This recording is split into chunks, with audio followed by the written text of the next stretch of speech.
एक किसान था जिसके 2 बेटे थे।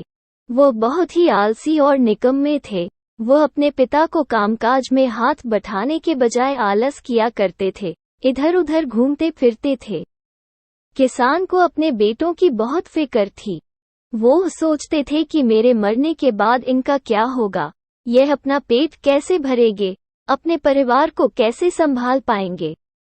एक दिन किसान की हालत बहुत ही गंभीर थी, कहने का मतलब किसान मरने की हालत में था। तभी किसान ने अपने दोनों बेटों को बुलाकर उनसे कहा कि हमारे खेत में एक खजाना गड़ा हुआ है, लेकिन वो किस जगह है उसकी जानकारी मुझे भी नहीं है, लेकिन खोदने बाद तुम्हें वो खजाना मिल जाएगा। इतना कहकर किसान भगवान को प्यारे हो गए।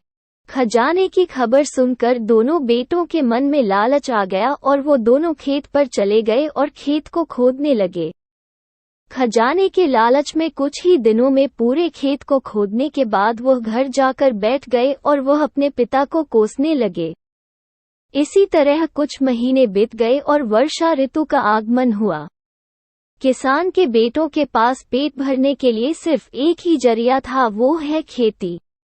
तब बाकी किसानों की तरह किसान के बेटों ने खेत में बीज बोने शुरू कर दिए।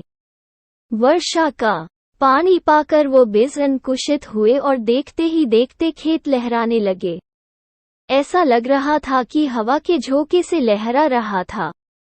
ये देखकर किसान के बेटे बहुत खुश हो गए।